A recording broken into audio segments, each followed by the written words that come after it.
Deep state, wokeism, cultural Marxism ऐसे शब्द चर्चा में बहुत है। अब हमारे पड़ोस में ही बांग्लादेश में क्या हुआ, उस उत्पात के कारण वहां के हिंदू समाज पर जो अत्याचार बार बार होते हैं, उस परंपरा को फिर से दोहराया गया। कटेंगे तो कटेंगे, एक रहेंगे तो नेक रहेंगे। विजयदशमी के मौके पर राष्ट्रीय स्वयंसेवक संघ के प्रमुख मोहन भागवत ने नागपुर के रेशम बाग मैदान में शस्त्र पूजन किया। राष्ट्रीय स्वयंसेवक संघ आरएसएस प्रमुख मोहन भागवत ने विजयदशमी संबोधन में हिंदुओं की एकता से लेकर मिडल ईस्ट में छिड़ी लड़ाई और बांग्लादेश में तख्ता पलट का भी जिक्र किया। उन्होंने कहा कि देश में कट्टरता को बढ़ाने वाली घटनाओं में अचानक इजाफा हुआ है। समाज को भाषा से लेकर जाति, मजहब और प्रांत के आधार पर बांटने का प्रयास चल रहा है। जम्मू कश्मीर से लेकर बिहार और मणिपुर तक इसके उदाहरण हैं। भागवत ने कहा कि आज के माहौल और वातावरण को देखते हुए शांति के लिए सज्जनों को शक्ति संपन्न होना पड़ेगा। सज्जन एकत्रित नहीं रहते हैं, इसीलिए दुर्बल दिखाई देते हैं। हमें ये कला सीखनी होगी। आरएसएस समाज की इसी संगठित साधना का ही नाम है। आखिर संघ प्रमुख ने अपने संबोधन में हिंदुओं की दुर्बलता का जिक्र कर किस खतरे की तरफ इशारा किया है?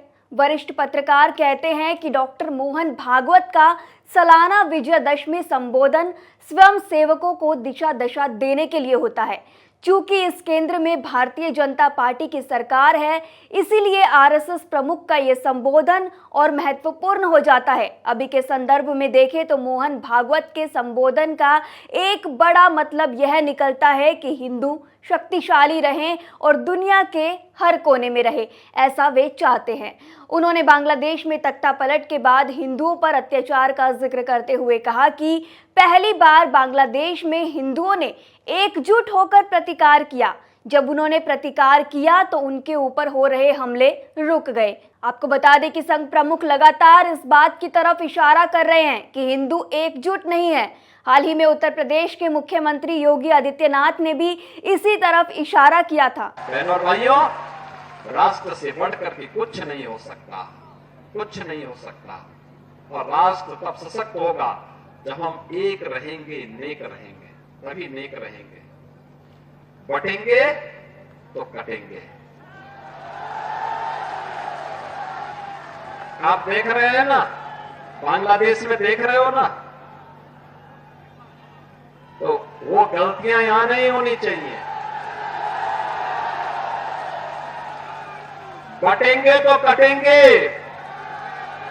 एक रहेंगे तो नेक रहेंगे, सुरक्षित रहेंगे और समृद्धि की पराकाष्ठा को पहुंचेंगे। संघ प्रमुख की बात को इस तरीके से भी देख सकते हैं कि आरएसएस और भाजपा दोनों लार्जर हिंदू कंसोलिडेशन के एजेंडे पर काम करते हैं।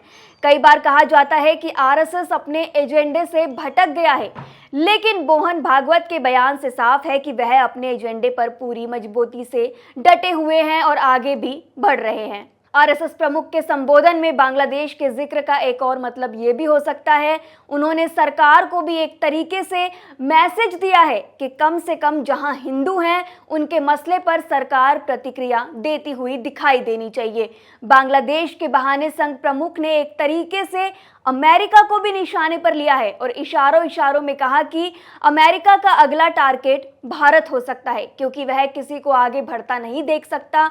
उन्होंने सीधे नाम नहीं लिया, लेकिन कहा कि अमेरिका ने बांग्लादेश में ऐसा किया और अब अगला खतरा जो है वो भारत को ही है, इसीलिए और सावधान रहने की जरूरत है। इसके साथ ही मोहन भागवत ने अपने बयान में डीप स्टेट, वोकिज्म और कल्चरल मार्क्सिस्ट जैसे 3 शब्दों का इस्तेमाल किया और इन्हें सबसे बड़ा खतरा करार दिया है। उन्होंने कहा कि इनके नाम पर हमारी परंपराओं और संस्कृतियों को गलत बताने का होड़ मच गई है। ये हमारे लिए सबसे बड़ी चिंता की बात होनी चाहिए। संघ प्रमुख ने इस खतरे को चिन्हित करते हुए ओटीटी, सोशल मीडिया प्लेटफॉर्म जैसी चीजों और उस खतरे की तरफ भी आगाह किया है। इनके जरिए किस तरीके से समाज की फॉल्ट लाइन ढूंढकर उपद्रवी अपना हित साधते हैं, इस पर भी सरकार को सतर्क रहने और काम करने की जरूरत है। ये बात मोहन भागवत ने अपने भाषण में कही है। इसके साथ ही आरएसएस प्रमुख ने अपने संबोधन में कोलकाता की घटना का भी जिक्र किया है। इस बहाने सरकार के साथ साथ सोसाइटी को भी साफ मैसेज दिया है। उन्होंने कहा कि जिस तरीके से द्रौपदी का वस्त्र छीना गया तो महाभारत हुआ, सीता का अपहरण हुआ तो रामायण हुई, लेकिन कोलकाता में एक बेटी के साथ ज्यादती हुई और हम चुप बैठे रहे। पहली बात तो ऐसी घटना ही नहीं होनी चाहिए थी, और होने के बाद जिस तरह की प्रतिक्रियाएं आई थी और जैसा हमारा व्यवहार है वह चिंताजनक है। आरएसएस विचारक राजीव तुली कहते हैं कि संघ प्रमुख के दशहरे का उद्बोधन मुख्य तौर पर 3 लोगों के लिए होता है। एक अपने स्वयंसेवक कार्यकर्ताओं के लिए, दूसरा आम लोगों के लिए और तीसरा समाज के प्रबुद्ध वर्ग के लिए।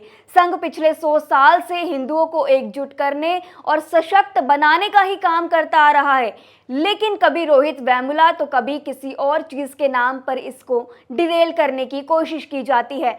फिर विखंडकारी शक्तियां सिर उठाने लगती हैं। वोकिज्म और कल्चरल मार्क्सिज्म जैसी चीजें समाज को तोड़ने का काम करने लगती है। संघ प्रमुख का इशारा साफ है कि हिंदुओं को इन चीजों से लड़ते हुए आगे बढ़ते रहना चाहिए। बता दें कि इस कार्यक्रम में पद्म भूषण और पूर्व इसरो प्रमुख के राधाकृष्णन भी मुख्य अतिथि के तौर पर मौजूद रहे।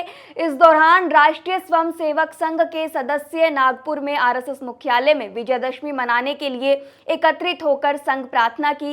इस कार्यक्रम में आरएसएस प्रमुख मोहन भागवत, केंद्रीय मंत्री नितिन गडकरी, महाराष्ट्र के उप मुख्यमंत्री देवेंद्र फडणवीस और पूर्व इसरो प्रमुख के सिवन ने भी हिस्सा लिया। इस दौरान मोहन भागवत ने भारत सरकार से बांग्लादेशी हिंदुओं की मदद करने को भी कहा और साथ ही हिंदू समुदाय से अपील की है कि उन्हें एकजुट रहना चाहिए। हालांकि मोहन भागवत के इस भाषण पर आप क्या कहेंगे, और हिंदुओं पर जिस खतरे की बात उन्होंने कही है विदेशी ताकतों के जरिए, इस पर आप क्या कहेंगे? हमें अपनी राय कमेंट सेक्शन में जरूर बताएं। शुक्रिया।